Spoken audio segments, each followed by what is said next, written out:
Olá, meu nome é Helder Gomes Barbosa. Vou começar minha aula sobre a história do cinema documentário no Brasil. Essa aula ela é possível graças ao edital Cultura Presente nas Redes, organizado pela Secretaria de Estado de Cultura e Economia Criativa, a SEQEC, do Governo do Estado do Rio de Janeiro. A ideia dessa aula é eu apresentar a história do cinema documentário brasileiro, uma introdução, né? É impossível em uma hora traçar um panorama completo da história do cinema documentário brasileiro, mas eu vou fazer isso comparando também a história do cinema brasileiro, do cinema documentário brasileiro, com a história do cinema documentário internacional. É uma apresentação rápida. Tenho 32 anos, sou formado em comunicação social pela Universidade Federal de Viçosa, em direção cinematográfica pela Escola de Cinema Darcy Ribeiro e sou mestre em cinema documentário na Universidade del Cine de Buenos Aires. Eu não só orientei a minha formação acadêmica para o cinema documentário, como também a minha formação profissional. Sou editor de vídeo, trabalhei com inúmeros na edição de longa-metragens, média-metragens, curta-metragens e séries documentais também para TV.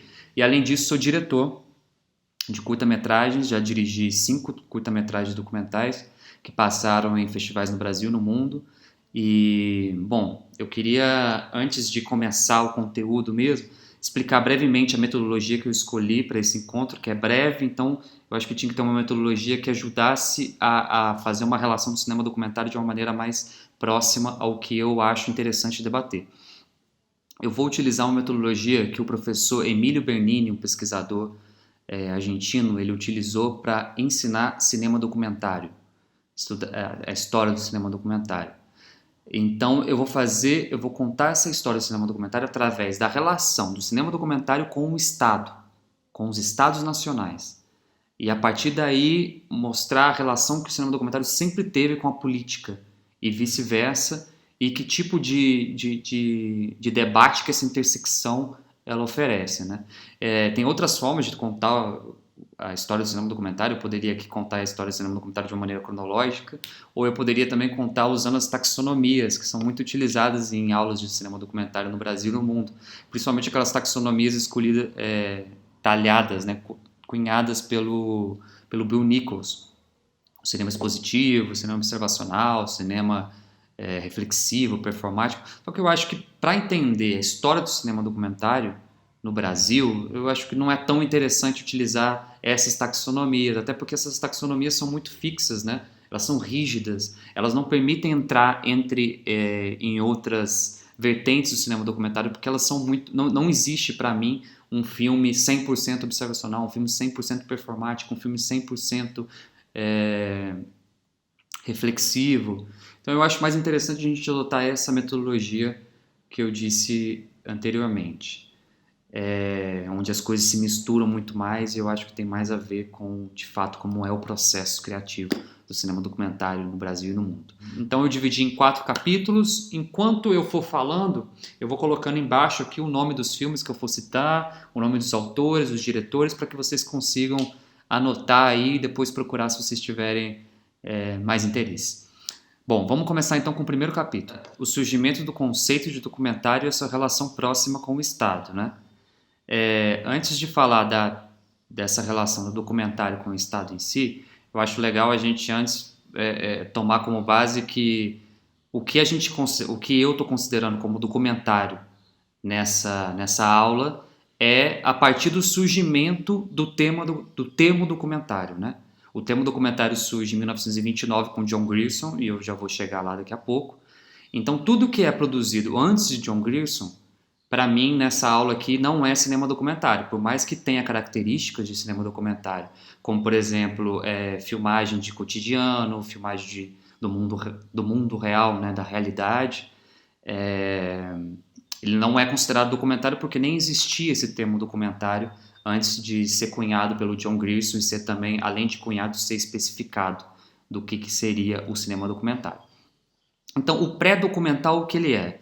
São, no que tange ali a gravação, né, de materiais baseados na realidade. Seriam, por exemplo, as filmagens dos Irmãos Lumière, que são as primeiras filmagens que a gente tem, né? A primeira imagem em movimento captada por uma câmera. Aqui no Brasil também houve esse estilo de gravação aqui, trazendo para o nosso contexto, né? A gente tem como, por exemplo, o Dia Nacional do Cinema Brasileiro é o dia em que Afonso Segreto, um italiano que estava viajando de barco da França, de Bordeaux, aqui para o Rio de Janeiro, ele quando está chegando no Rio de Janeiro pela Baía de Guanabara, ele filma a Baía de Guanabara. E essas imagens da Baía de Guanabara são as primeiras imagens em movimento registradas na história do país.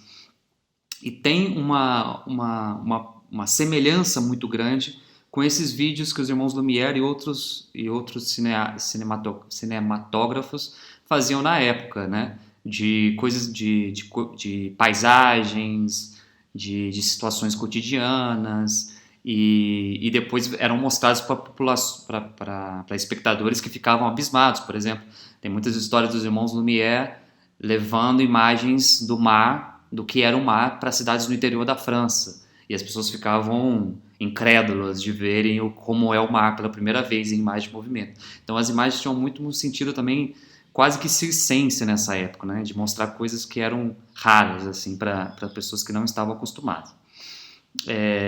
Então a gente tem essas gravações do cotidiano, não só no exterior, como também aqui no Brasil, que depois começou a se aumentar o número de câmeras aqui, de salas de projeção também, como depois a gente começa a ter alguns filmes de estúdio, em que aparecem as primeiras encenações, os primeiros cortes de planos, e se inaugura esse tipo de cinema.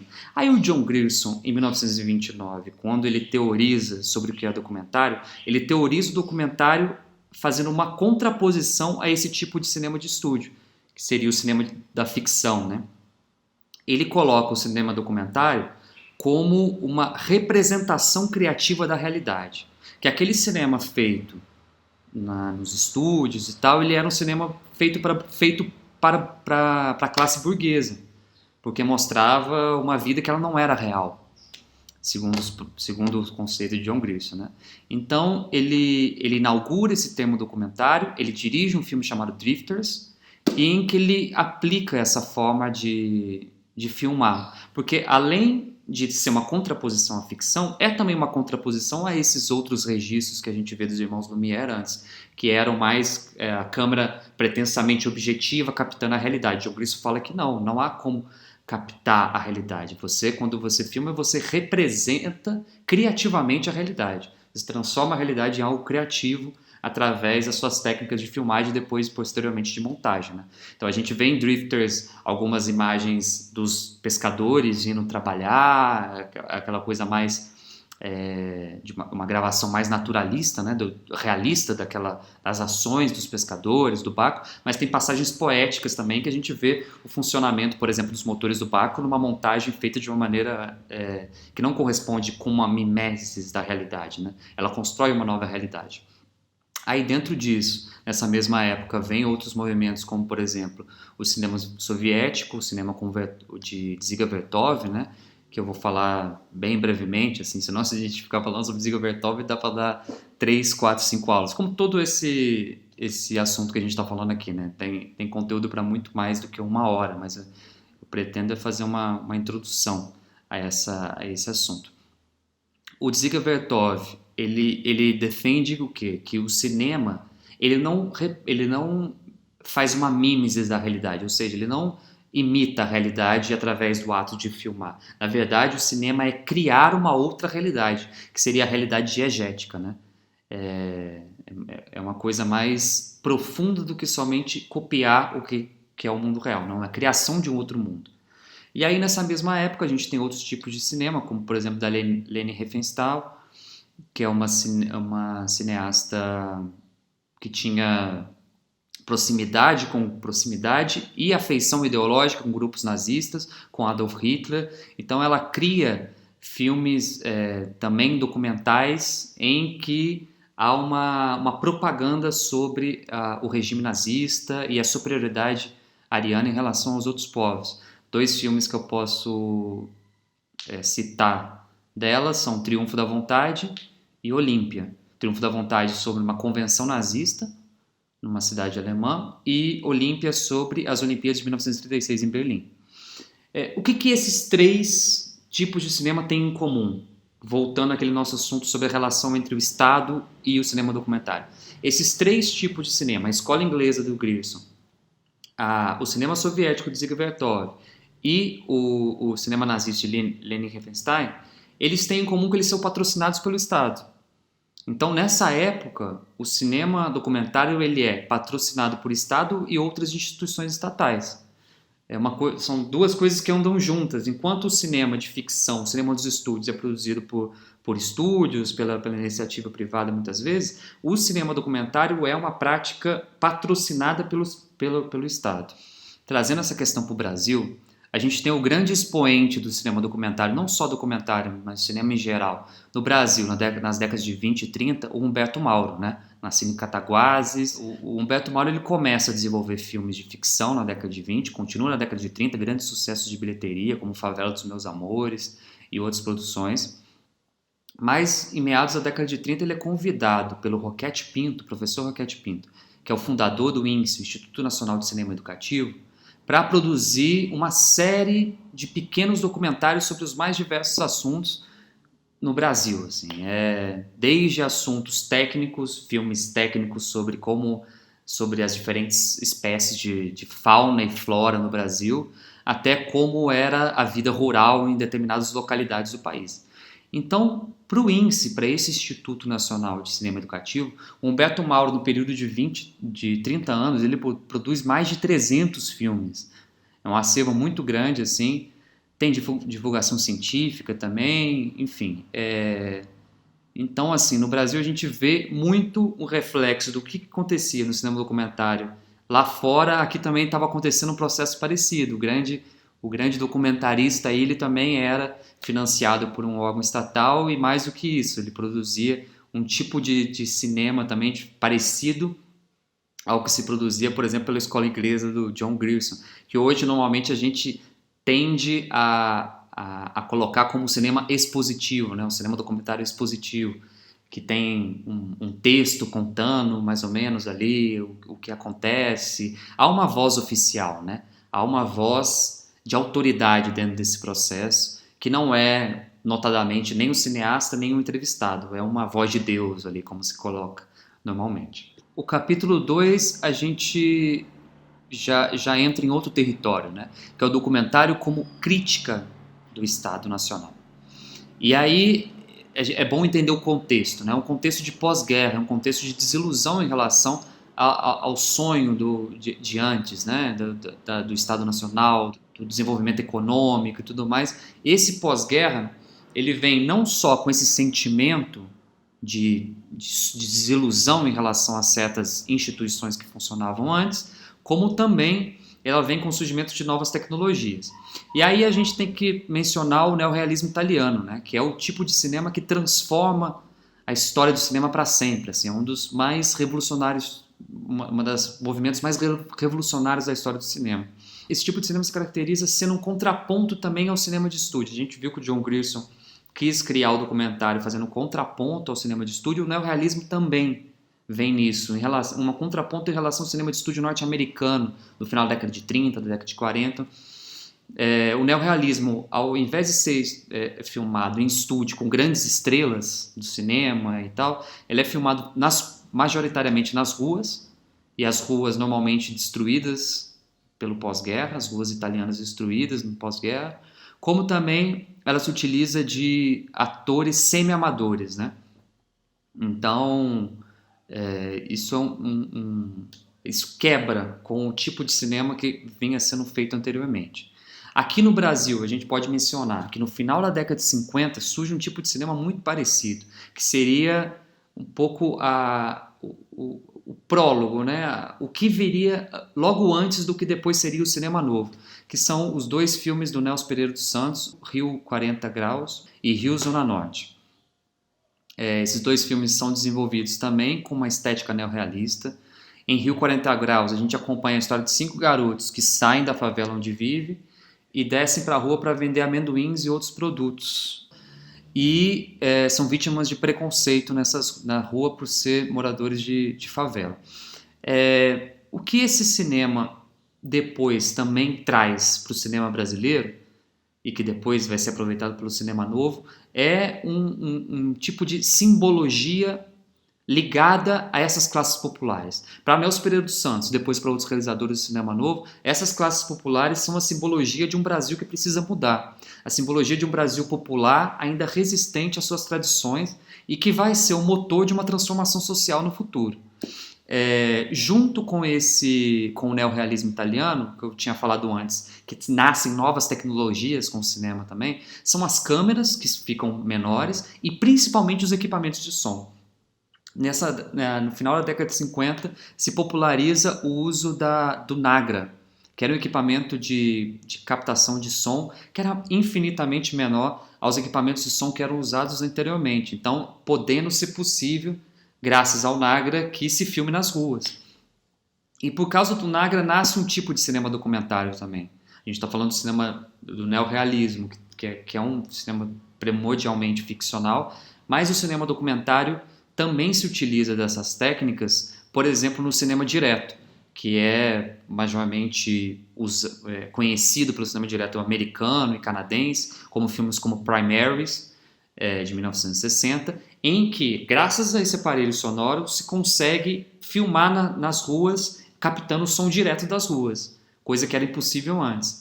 Então isso abre um novo leque dentro do cinema documentário, que a gente pode ver também no cinema Verdade, por exemplo, de Jean Rouch, em que o filme Crônicas de Verão de 1961, ele também utiliza desse novo dispositivo para poder ir nas ruas, né? No filme a gente acompanha uma repórter barra atriz que ela vai às ruas perguntar para os franceses que vivem em Paris o que é a felicidade. E a gente acompanha não só esse processo, como o processo de confecção dessas entrevistas. O diretor Jean Rouch e o seu parceiro Edgar Morin discutem com ela sobre os processos para se fazer isso dentro de um filme. E aí isso quebra com aquela visão mais objetiva que se tinha antes, que eu falei da voz de Deus, em que a voz de Deus dizia tudo nos documentários, né? E era uma voz impessoal. A partir do momento que o Jean Rouch filma ele mesmo, planejando o seu próprio documentário, ele rompe a lógica da câmera, a lógica também do documentário como representação de uma suposta verdade. Fica ali posta uma reflexão sobre o papel do cinema, sobre o papel do realizador e como o realizador condiciona, através da sua maneira de ver o mundo, da sua própria subjetividade, a representação que ela está construindo desse mundo. Isso é uma transformação, né, na história do cinema documentário muito importante, muda a forma como se vê o discurso documentário e, ao mesmo tempo, no Brasil, a gente vê que em 1962 essa tecnologia também chega, a tecnologia do Nagra. Um documentarista sueco, o Arne Suxdorf, ele veio para o Rio de Janeiro em 1962 para um seminário de cinema, a convite da Unesco e do Itamaraty. Aí estiveram presentes nesse seminário alguns cineastas famosos do cinema novo, posteriormente, como Eduardo Scorel, Arnaldo Jabor, Antônio Carlos Fultora, Vladimir Herzog, Alberto Salvá, Didi Luft, entre outros. E aí esse documentarista sueco, Arne Skudorf, ele, durante esse seminário, ele ensinou a esses realizadores como utilizar o Niagara. E isso mudou também a história do cinema documentário brasileiro, né? Aí, logo depois desse marcante evento na história do cinema documentário brasileiro, alguns filmes já começaram a fazer uso do som direto, né? Como, por exemplo, Garrincha, Alegria do Povo, de Joaquim Pedro de Andrade, Maioria Absoluta, de Leon Richman, Viramundo, de Geraldo Sarno, Opinião Pública, de Arnaldo Jabor. Foram alguns dos documentários que utilizaram essa nova forma de se fazer cinema documentário. Junto com essa nova forma de se filmar nas ruas, de ter uma reflexão sobre o próprio fazer cinematográfico, vem também um quebre em relação a como se pensa, a forma como se faz cinema documentário. Se vincula o cinema a uma prática burguesa feita anteriormente, o cinema de autor, né? Então, alguns coletivos de cinema, como o grupo de Ziga Vertov, começam a produzir de forma coletiva filmes e debater esses filmes. Aqui no Brasil, a gente pode ver um movimento que é o cinema novo, que apesar de não ser coeso dentro dele, não ser um movimento pragmático em que seguiam um programa, mas que há uma harmonia entre esses realizadores do cinema novo, uma harmonia tanto narrativa, estética, como também de seu objetivo em relação ao cinema. A gente tem grandes expoentes aí do cinema novo, né? Entre eles Rui Guerra, Glauber Rocha. De novo, grande parte desse movimento foi feito aqui no Rio de Janeiro. Uma das grandes questões era como representar a fome, né? Como representar a pobreza. O Glauber Rocha ele lança um manifesto logo no começo do movimento Cinema Novo que chama Estética da Fome. A estética da fome é trabalhar simbolicamente a fome como um dos geradores de uma das principais potências do terceiro mundo, a violência. Potência eu digo não no sentido qualitativo de ser boa ou ruim, mas de que a fome levava à violência, que a violência era algo um propulsor da história latino-americana e terceiro-mundista. E que, ao mesmo tempo, essa fome não podia ser compreendida por europeus ou norte-americanos. Isso era um elemento constituinte terceiro-mundista. E os filmes tentam criar uma estética o que seria uma estética terceiro-mundista, né? Então, mais uma vez, como a gente tinha falado antes do Estado, né? O Estado está aqui agora, os filmes estão sendo produzidos aqui, muitas vezes até com fomento do Estado em relação a alguns casos, mas eles não fazem propaganda estatal, como era no cinema anteriormente. Não há uma propaganda estatal do Estado inglês, do Estado soviético ou do Estado nazi-fascista. Aqui é um cinema contra esse Estado. Um Estado que produz miséria, um Estado que produz fome, um Estado que produz desigualdade social.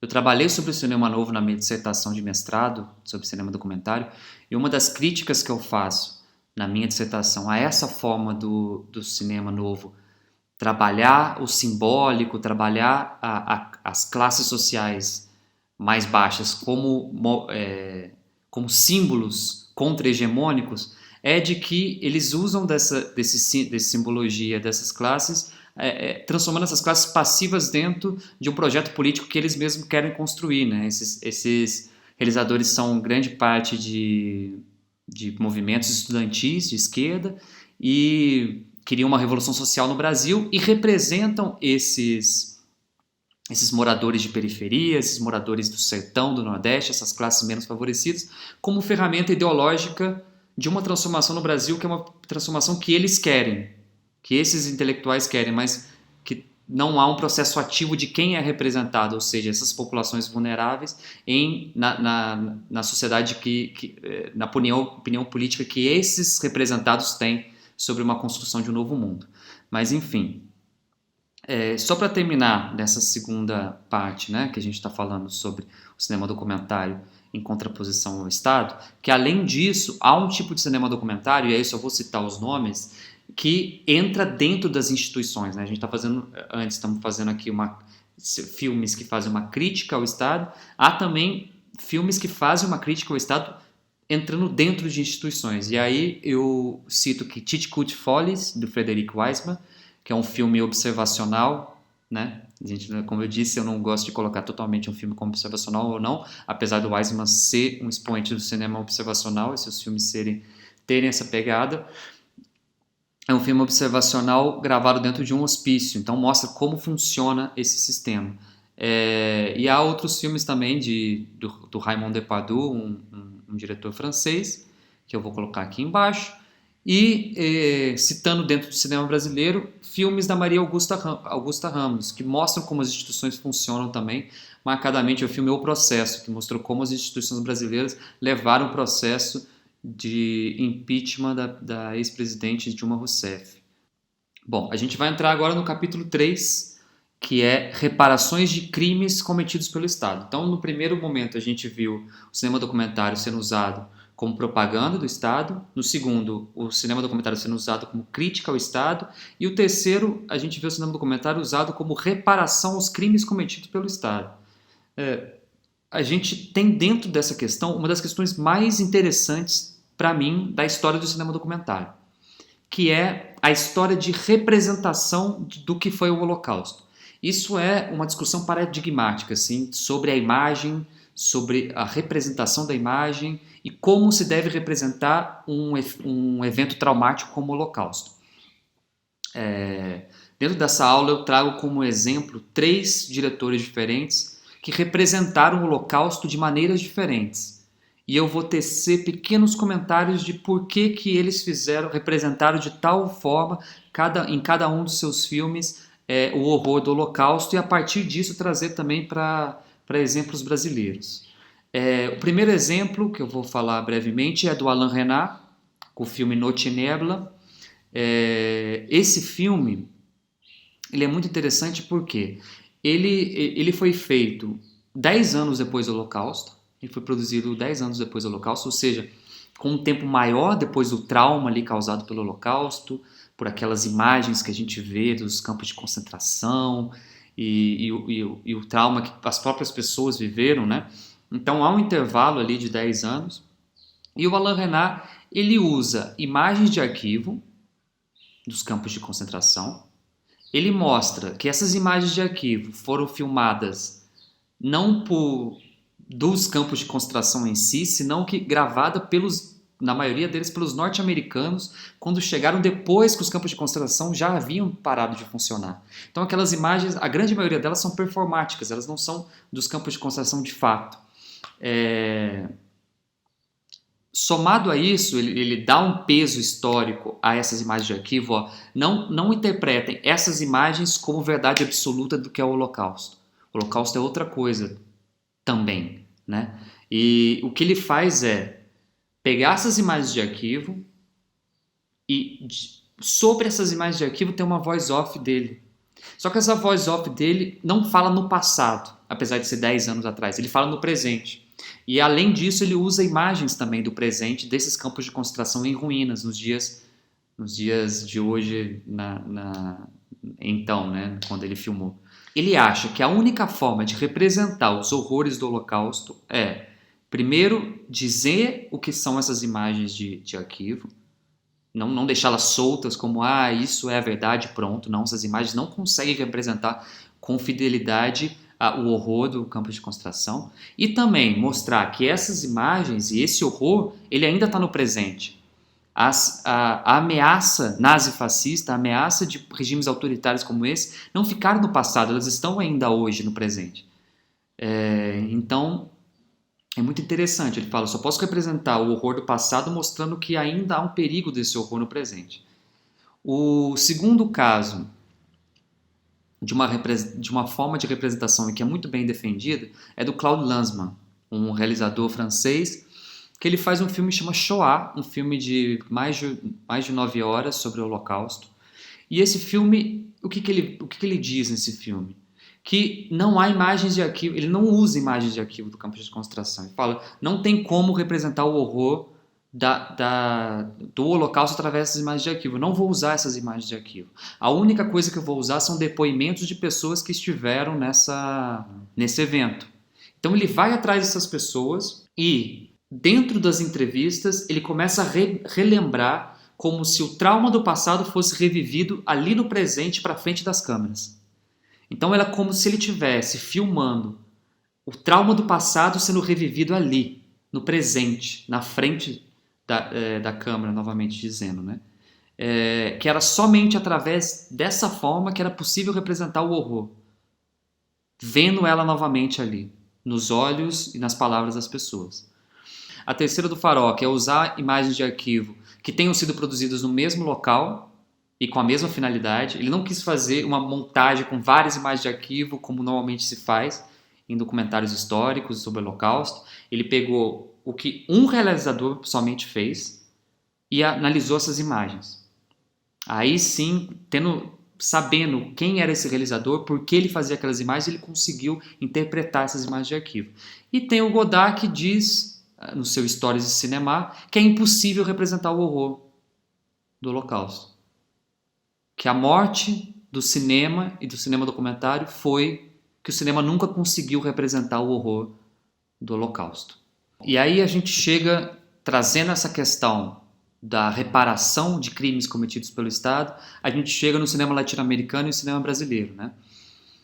Que é o cinema feito nos finais da década de 80 e na década de 90 sobre os crimes cometidos pelas ditaduras latino-americanas. Então a gente tem muitos exemplos aí, alguns exemplos como, por exemplo, um filme argentino que chama Los Rubios, da Albertina Carri, uma diretora argentina. Ela faz um cinema, um filme, em que ela está buscando o paradeiro do seu pai e da sua mãe. É um filme muito tocante, assim, porque ela se coloca também dentro desse processo, mas ela coloca uma atriz para representar ela. O trauma, ela não consegue viver esse trauma na frente da câmera, então ela coloca uma atriz que representa ela, indo atrás dessas histórias, indo atrás de vizinhos que talvez saibam do paradeiro do pai dela e outras coisas parecidas. Tem, aqui no Brasil, há muitos exemplos, né? A gente tem, logo depois do começo da redemocratização, filmes como Django, de Silvio Tendler, Céu Aberto, de João Batista de Andrade, A Greve, de João Batista de Andrade também, O ABC da Greve, de Leon Richman, Terra para Rose, de Tetê Moraes e Cabra Marcado para Morrer, de Eduardo Coutinho. Eu acho que o Cabra Marcado para Morrer ele é muito simbólico desse processo, né? Do que é esse cinema querendo reparar os erros, reparar e cobrar esses erros cometidos pelo Estado. Cabra Marcado para Morrer, de Eduardo Coutinho, é um filme de 1984. Ele começou a ser feito e filmado em 1964. A ideia era fazer um filme de ficção com atores não profissionais, de um estilo meio parecido ao neorrealismo italiano, de uma liga camponesa no Nordeste, e com o golpe em 31 de março de 1964, essas filmagens são paralisadas. E quando elas são paralisadas, elas demoram, elas pensam que os rolos dessa filmagem se perderam, mas algumas pessoas da equipe conseguem levar esses rolos, manter na clandestinidade, e esses rolos ficam escondidos até 1984, quando o Coutinho retoma essas imagens e volta ao local onde ele fez o filme de ficção. Ele começou a filmar o filme de ficção em 1964 e mostra a essas pessoas que ficaram 20 anos sem ver o Eduardo sem ver elas, eles juntos veem essas imagens de 20 anos atrás. É um filme muito interessante porque mostra esses 20 anos perdidos, né? 20 anos perdidos na vida de Eduardo Coutinho, 20 anos perdido pela equipe que estava nesse filme, 20 anos perdido por aquelas famílias. E esses 20 anos foram os 20 anos de ditadura, né? 20 anos em que o Brasil perdeu, né? 20 anos perdidos realmente, e que esse filme tenta fazer, através dessa reconstituição, de mostrar para essas pessoas de novo esse filme, ver o fascínio do cinema de novo, da imagem, e o que esse fascínio da imagem conversa com esses anos perdidos, que a gente vê não só o poder do cinema, como uma busca por uma reparação histórica. Uma reparação histórica não só dessa equipe, como desses moradores. O que eu acho interessante da gente analisar aqui também nesse capítulo 3, que a gente acabou de falar, sobre as reparações de crimes de Estado, é que esses diversos filmes, cada um se utiliza de uma linguagem muito diferente entre eles. E aí a gente vê por que eu não considero, por exemplo, aquela taxonomia do Bill Nichols é tão interessante para analisar historicamente a história do cinema documentário no Brasil e no mundo, né? O Alain Renard é um filme mais com as imagens de arquivo e com um discurso que parece de uma voz de Deus, que a gente falou antes ali daquele filme, dos filmes do Grierson, apesar que essa voz de Deus a gente entende que ela tem também uma subjetividade. Então ela já não é uma voz de Deus, é a voz do realizador, né? No Lanzmann, as entrevistas, então há um tipo de cinema que talvez ele chama de interativo, né? O Bill Nichols, que é as entrevistas, que é a forma de lidar com o entrevistado, e que o entrevistado constrói a história do filme. O Farol, que seria, dentro dessa categoria do Bill Nichols, um filme mais reflexivo, em que o diretor reflete sobre o fazer cinematográfico e sobre as imagens em si. E também o História do Cinema também poderia ser encarado como um cinema reflexivo dentro dessa taxonomia do Bill Nichols. Já naqueles exemplos que eu dei do cinema brasileiro, Django, por exemplo, é um filme expositivo, primordialmente, mas também tem entrevistas. ABC da Greve, do Leon Richman, tem muito de observacional, mas tem outros elementos ali também, tem entrevistas. Então, E o Cabra Marcado morrer mais ainda, né? São entrevistas, são filmagens do acontecimento ali, da exposição do filme, da exibição do filme, tem imagens do filme antigo. Então, essas categorias vão se misturando dentro ali desse caldeirão ali da construção de uma narrativa cinematográfica, né? E além disso, ela se mistura também a ficção e o documentário o tempo todo. E é isso que eu vou explorar no quarto capítulo, que é o eu político. Eu mencionei anteriormente que a minha dissertação, eu trabalhei um pouco do cinema novo, né? Eu trabalhei também com o cinema da retomada e principalmente depois trabalhei com o cinema do Adilei Queiroz. Minha dissertação foi sobre o Adilei Queiroz e sobre o método de filmagem dele. Só que antes de chegar no Adilei Queiroz e nessa indeterminação entre ficção e realidade, eu queria falar sobre o cinema da retomada no Brasil. O cinema de retomada não é um movimento, e sim uma consequência econômica de uma política cultural brasileira. Depois de que Fernando Collor de Mello assumiu como presidente do Brasil, ele extinguiu os órgãos de fomento do cinema, os órgãos de fomento público do cinema nacional, e aí o cinema nacional praticamente desapareceu por alguns anos, né? E o movimento em que esse cinema aos poucos vai sendo retomado, que começa com o filme Carlota Joaquina e vai se estendendo para o fim da década de 90, começo dos anos 2000, é chamado de cinema de retomada.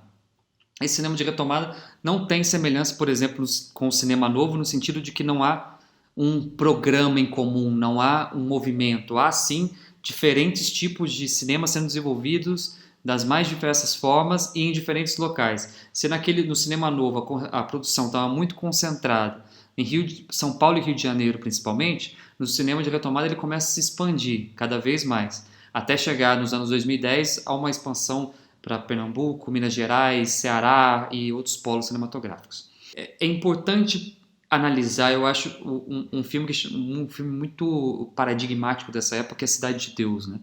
Cidade de Deus é lançado em 2002, acho que todo mundo conhece aqui o filme, né? É como se fosse uma crônica, né? Sobre o crescimento da Cidade de Deus, do tráfico e das vidas ali contadas, né? Dos personagens principais. E alguns autores, ao analisar a Cidade de Deus, chamam, principalmente Ivana Bentes, a Ivana Bentes ela cria um termo para não só dizer sobre Cidade de Deus, como também outros filmes da época de cinema retomada, que seria a cosmética da fome. A cosmética da fome seria, fazendo uma analogia à estética da fome, né, que a gente falou antes do cinema novo. Aí ela coloca como grandes diferenças da cosmética da fome em relação à estética da fome. Algumas diferenças, como por exemplo a montagem acelerada, uma violência exacerbada, uma exploração ali da pobreza num sentido especulativo, expositivo, de todo o sensacionalismo que se tinha, por exemplo, na época, ainda se tem da televisão, por exemplo, sobre a violência urbana das favelas. Cidade de Deus coloca isso e potencializa isso dentro do filme, né?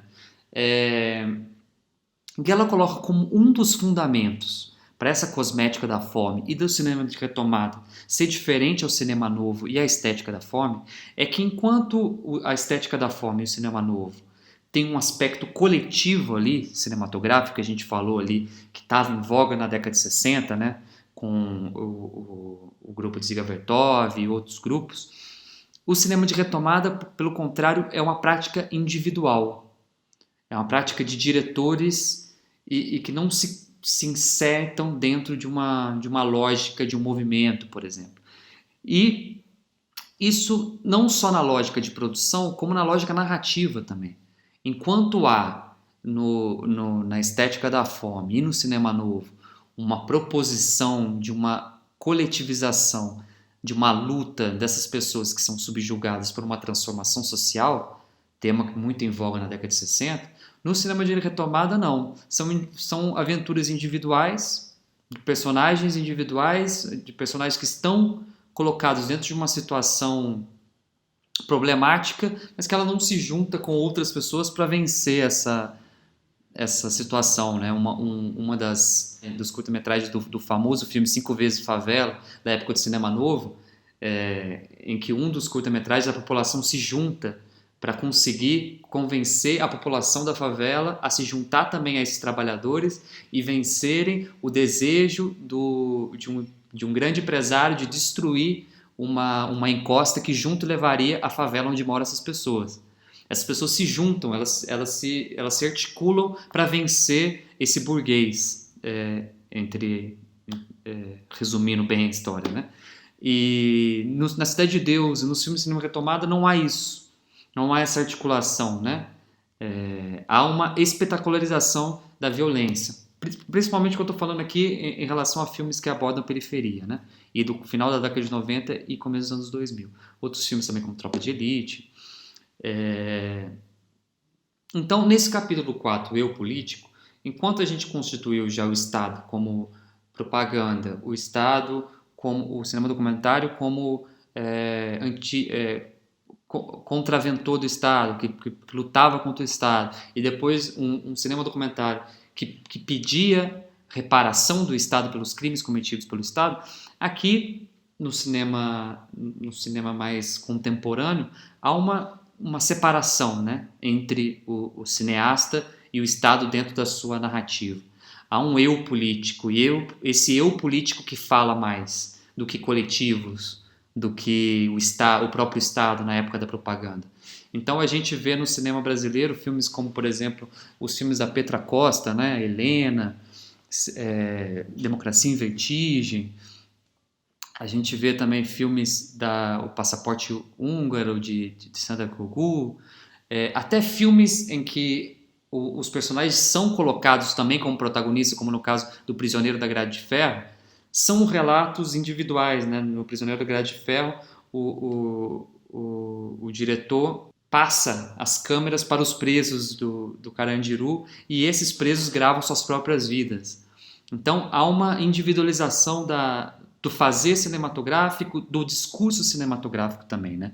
Ao mesmo tempo, a revolução digital que a gente já mencionou antes, da época do Nagra, que possibilitou que as pessoas pudessem ir para as ruas filmar, na época do neorrealismo, do cinema direto, há aqui também uma inovação tecnológica do produto a ser utilizado, do dispositivo a ser utilizado para filmar.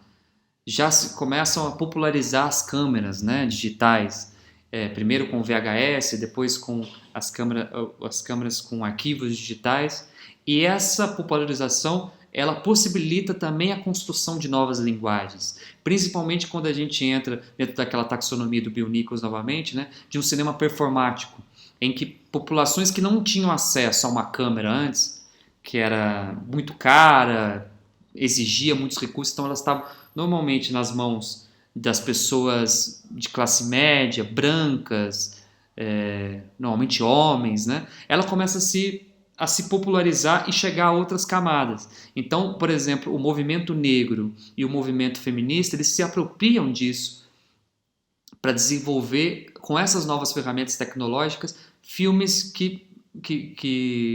filmes com esses grupos como principais protagonistas dentro do seu discurso. Não quero ser mais retratado por um cineasta que vem de fora, como, por exemplo, na época do cinema novo, em que eu dizia sobre as periferias, as populações mais necessitadas, que eram apenas retratadas por essas pessoas de classe média que vinham de fora da periferia para retratar isso. Não, agora eu quero ser produtor do meu próprio discurso. E o meu próprio discurso ele tem a ver também com esses grupos identitários. E também tem a ver de colocar o meu corpo na frente da câmera, de me performar, de colocar o meu corpo também como um instrumento político, um ser político. Esse cinema performático, junto também com um discurso mais do eu, do subjetivo, ele coloca essa relação entre o cinema documentário e o Estado de uma nova forma. Há um eu político, um eu que fala também, né? Não só através de movimentos, de grupos, de coletivos, como antigamente, de movimentos políticos, marxistas, da década de 60. Bom, e há um elemento que caminha conjuntamente durante todas essas fases que eu falei, né? Todas essas fases que eu mencionei, que é a ficção junto com o documentário. No começo, quando eu falei no primeiro capítulo, que o John Grierson cria o termo cinema documentário para fazer uma contraposição ao cinema de ficção, essa contraposição entre um e outro, ele caminha junto durante um tempo, né? O cinema documentário é isso, o cinema de ficção é isso. Só que quando a gente entra na década de 60, aquela situação do cinema verdade, de Jean Rouch, outros filmes de Jean Rouch como Eu, um Negro, Jaguar, começa a brincar com a possibilidade de que ficção e documentário não são separados, como o John Grierson disse antes. Pelo contrário, eles atuam juntos para produzir um relato cinematográfico. E a gente vê dentro de um espectro mais contemporâneo o cinema indeterminado entre o documentário e a ficção. Esse é um termo criado pelo Emílio Bernini, aquele pesquisador que eu disse que foi a base para essa metodologia que eu estou utilizando, e ele defende que em certos filmes, em certo cinema contemporâneo, há uma indeterminação entre a ficção e o documentário, ou seja, que não há um limite claro entre essas fronteiras. Há o tipo de cinema híbrido, por exemplo, que é aquele tipo de cinema, por exemplo, o falso documentário, ou a ficção que se parece com o documentário, em que o tempo todo o realizador ele quer colocar para você, será que isso é verdade ou será que isso é ficção? Será que o que eu estou vendo na tela é uma vida real ou não é? Há essa questão, apesar de haver uma superação em relação a essa dicotomia entre ficção e realidade e documentário, ele ainda brinca com essas taxonomias. A ficção está aqui, o documentário está aqui, há um limite, às vezes eles se convergem, mas ainda há uma diferenciação. A indeterminação não, já não importa mais dizer, ou pensar, ou narrar se aquilo é ficção, se aquilo é documentário. As fronteiras indeterminadas e borrosas se juntam para criar um novo tipo de discurso, e esse novo tipo de discurso tende a produzir um efeito poderoso sobre o espectador, né? Que está acostumado a ver esse tipo de limites bem postos entre ficção e documentário, entre verdade e falso e outros tipos de definição. E aí eu vou trazer dois realizadores que eu acho que hoje fazem isso de uma maneira muito competente dentro do cinema brasileiro, que um é o Edilei Queiroz, né, que é o cineasta que eu estudei na minha dissertação, como eu já mencionei anteriormente, que ele, com os seus 3 longas, A Cidade é uma Só, Branco Sai, Preto Fica e Era Uma Vez Brasília, ele utiliza de algumas técnicas do documentário e da ficção e novamente as funde de uma maneira indeterminada para não saber não importar se aquilo é verdade ou não. O que importa é a mensagem. E a mensagem é muito poderosa, porque nos filmes do Adilei Queiroz, quando a gente estava falando do cinema novo como apenas representa uma realidade que não é dele, no caso do Adilei Queiroz, que é uma pessoa da periferia, esses 3 filmes que eu mencionei que ele fez, que ele dirigiu, ele dirige ao lado ele dirige personagens, pessoas que são amigos de infância dele. Então o processo de construção desse filme é baseado numa troca coletiva entre realizador, personagem, vida real, improvisação e construção de uma nova realidade. Porque o que eles fazem a partir da realidade da Ceilândia é fabular sobre essa realidade e, a partir disso, construir uma nova realidade. Já que a realidade da Ceilândia é uma realidade tão difícil de ser retratada e com tantos traumas, e aí a gente volta para aquela coisa do trauma do Estado, né? Branco Sai, Preto Fica, também fala sobre esse trauma imposto pelo Estado. Num baile funk que a polícia chega dentro do baile funk e diz branco sai e preto fica, e enchem de porrada várias pessoas que ficaram lá, negros que perdem o movimento das pernas, alguns tiveram que amputar as pernas. Então é um crime cometido pelo Estado, e que esses personagens no filme, junto com o diretor, eles revivem esse trauma, mas não só para viver melancolicamente e relembrar esse trauma, como por exemplo no caso do Lanzmann em Shoah. Eles subvertem esse trauma e criam uma nova realidade através desse trauma. Eles se vingam, né? O filme termina com o Adley Queiroz e esses personagens destruindo Brasília com uma bomba atômica feita através de sons coletados por um aparelho de som direto, de captação de som direto das ruas da Ceilândia. Então, nesse caso, os personagens, moradores da periferia e o próprio diretor, Adley Queiroz, também morador da periferia, são ativos na construção de seus próprios pontos de vista sobre o processo de exclusão em que eles vivem. Não precisa vir um realizador de fora para filmar eles através de um ponto de vista desse realizador de fora, de um projeto político que esse realizador de fora acredita. Quem constrói esse próprio projeto político são as próprias pessoas que se autorrepresentam na periferia. Aí uma relação tanto de uma construção indeterminada de um relato entre ficção e documentário, como também a construção de um relato de um eu político que estava marginalizado antes, dentro da discussão aí entre o cinema documentário e o Estado, né? Que são essas pessoas que são pessoas da periferia, e pessoas negras, pessoas, mulheres e outros grupos marginalizados. E aí, trazendo para o Rio de Janeiro, um outro exemplo que eu considero muito interessante é o diretor Alain Ribeiro. Ele produziu já vários filmes, mas um dos filmes que eu acho que é mais interessante a gente discutir aqui chama Esse Amor que Nos Consome, que também se utiliza de uma narrativa indeterminada entre a ficção e o documentário.